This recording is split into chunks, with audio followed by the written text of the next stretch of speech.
నమస్తే. Welcome to our channel. Senior journalist Damu Balaji గారు ఉన్నారు. వారితో మాట్లాడదాం. సార్ నమస్తే సార్. నమస్తే. సార్, తిరుపతిలో ప్రధానంగా వస్తున్న ఆరోపణ, గత ప్రభుత్వం నుంచి కూడా వస్తున్న ప్రధాన ఆరోపణ ఏంటంటే వీఐపీల దర్శనం చాలా ఎక్కువగా ఉంటుందని. సో ఇప్పుడు మొన్న ఇన్సిడెంట్ కూడా వీఐపీల దర్శనం చాలా ఎక్కువ ఉందని, దానివల్లే సామాన్యులు చాలా ఇబ్బందులు పడుతున్నారు అనేది ఎప్పుడు ఇది వైరల్ అవుతూనే ఉంటుంది సార్. ఎప్పుడు అందరూ మాట్లాడుతూనే ఉంటారు. సో అసలు వీఐపీల దర్శనం అంటే ఏంటి? ఎందుకని వాళ్ళకి ఇంపార్టెన్స్ ఇచ్చి సామాన్యులను ఇబ్బంది పెడతారు వీళ్ళు? ఇప్పుడు వచ్చి ప్రధానంగా మనం మొన్న జరిగిన తొక్కిసలాట్లో 6 మంది చనిపోయి దాదాపు అవును. 40 మంది పైన గాయాలు అయ్యారు. ఈ కాంటెక్స్‌లో పవన్ కళ్యాణ్ సీరియస్‌గా మనం సామాన్య భక్తుల గురించి పట్టించుకోవాలి. వీఐపీల సేవలు తరించడం కాదు. అది తగ్గించాలి. సామాన్య భక్తులకు ఇంపార్టెన్స్ ఇవ్వాలి అనేది ఆయన చెప్తున్నాడు. ఎందుకంటే ఇది నేషనల్, ఇంటర్నేషనల్ ఇష్యూ. తిరుమల అనేది ఏదో ఆంధ్రప్రదేశ్ సంబంధించింది అవును సార్. కాదు. ఎందుకంటే అనేక రాష్ట్రాల నుంచి వస్తుంటారు, విదేశాల నుంచి వస్తుంటారు భక్తులు. సామాన్య ప్రతి భక్తులు హిందువు కనెక్ట్ అవుతాడు సార్ ప్రతి దీంతో. హిందువు కనెక్ట్ అవును. అవుతారు.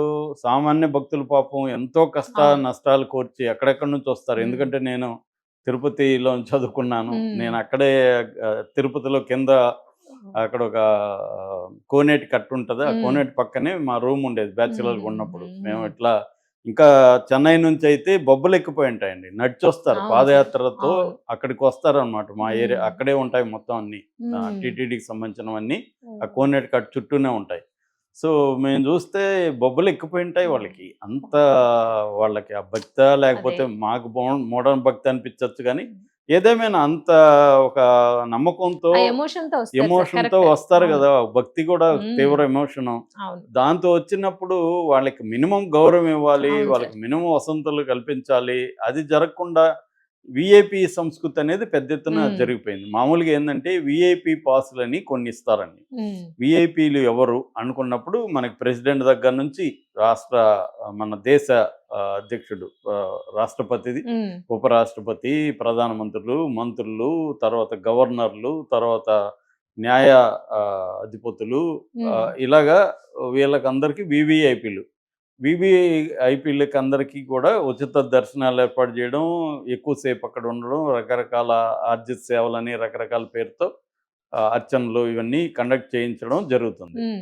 ఇది జనరల్‌గా ఎప్పుడు జరగాలి? భక్తులకు ఉండే టైమింగ్స్ అప్పుడు చేయకూడదు. అవును సార్.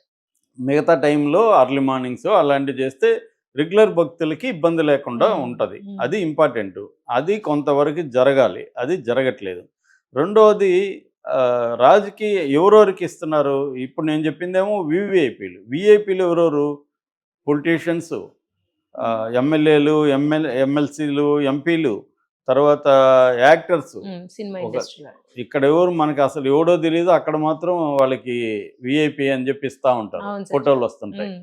తర్వాత ఆహ్, బిజినెస్ పీపుల్, హ్మ్. వ్యాపారస్తులు, తర్వాతేమో అక్కడ పనిచేసే అర్చకులు, లేకపోతే టీటీడీలో పనిచేసే సిబ్బంది, అధికారులు. వాళ్ళకి గూడా హ్మ్. హ్మ్. వీఐపీలు ఇస్తుంటారు.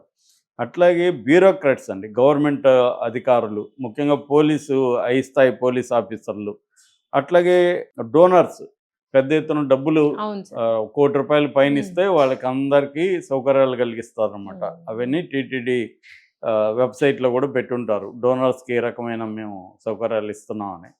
సో, ఆ డోనర్స్ ఇలాగా కల్పిస్తారు. వీళ్ళకి వీఐపీ బ్రేక్ దర్శనం అని పేరు పెట్టారండి. బ్రేక్ దర్శనం అంటే దాదాపు రోజులో 8 సార్లు ఉంటదని చెప్తున్నారు ఈ బ్రేక్ దర్శనాలు. అంటే వీళ్ళకి ఈ సామాన్య భక్తులకి బ్రేక్ ఇస్తారు దర్శనానికి. ఆ బ్రేక్ టైంలో ఇది బ్రేక్ టైమ్ ఎంతుంటదంటే 10 నిమిషాల నుంచి 45 నిమిషాల వరకు ఉంటది. ఈ బ్రేక్ టైంలో ఈ వీఐపీ బ్రేక్ దర్శనం. హ్మ్.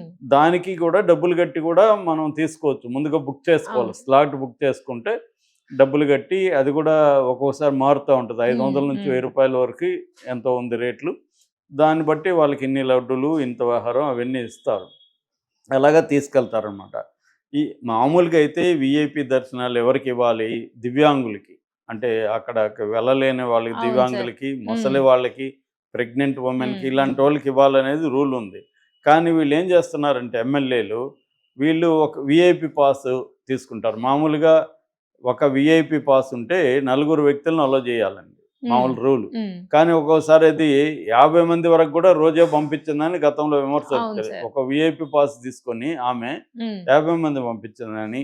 మామూలుగా అయితే ఒక్ ఆహ్, జగన్ ప్రభుత్వంలో ఒక్కొక్క ఎమ్మెల్యే 20 విఐపి పాసులు రోజుకి ఉపయోగించారని ఓ, మీరు ఆలోచించండి. అదే ఒక కదా సార్. ఎమ్మెల్యే 20 అవును. పాసులు అంటే ఇది ఒక వ్యాపారం అన్నమాట. ఉమ్, విఐపి పాస్ అమ్ముకొని వీళ్ళు డబ్బులు రోజా ఉమ్. మీద కూడా అవును రోజా సార్, మీద పెద్దిరెడ్డి మీద ఈ విమర్శలు వచ్చాయి. వచ్చాయి. వీళ్ళిద్దరు ఏంటంటే రోజుకి 20-30 విఐపి పాసులను పంపించడం, ఒక్కొక్క విఐపి పాస్ కింద 30 మందిని 40 మందిని 50 మందిని పంపించడం.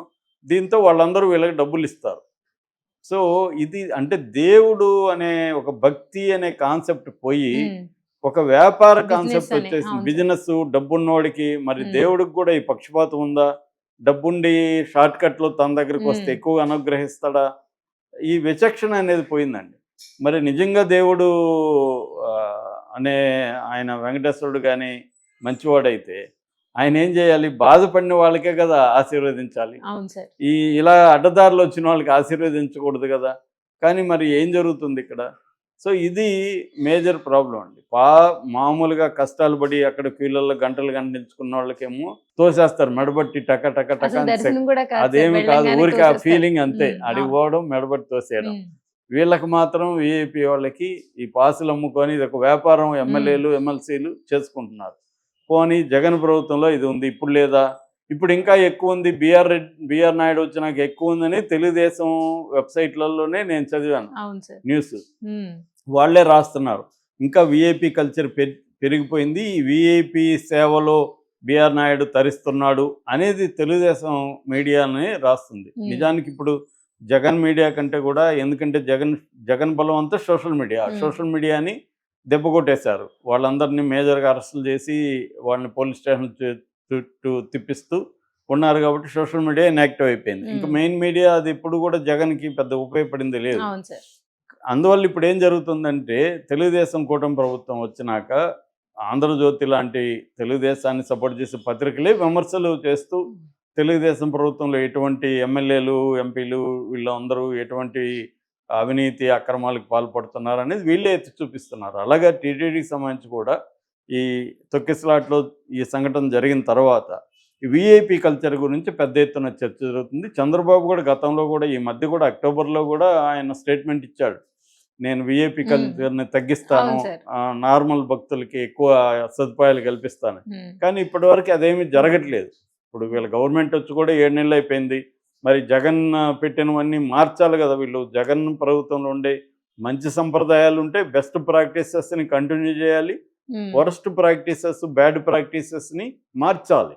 అవును సార్. అది చేయలేదు ఇప్పటికి కూడా అదే జరుగుతుంది అని. అంటే మనం ఏదో బిఆర్ నాయుడు ఆయన ఏదో బలి చేయాలని కాదు, ఎవరైనా అవును బిఆర్ సార్. నాయుడు అని నేను ఉమ్, అనట్లేదు, ప్రభుత్వాన్ని అంటున్నాను. ఉమ్, బిఆర్ నాయుడు తప్పు ఒకవేళ ఆయన చేస్తే చంద్రబాబు ఎందుకు గమ్మున్నాడు, ప్రభుత్వం ఎందుకు గమ్మునుంది? ఉమ్, కాబట్టి ఇక్కడ ఏంటంటే ప్రభుత్వం బాధ్యత తీసుకోవాలి. ఒక వ్యక్తిని మనం అనడం కాదు, ప్రభుత్వం బాధ్యత తీసుకోవాలి. ఒక సిస్టము మారకుండా వ్యక్తిని ఒకరిని మనం బాధ్యుల్ని చేయలేం.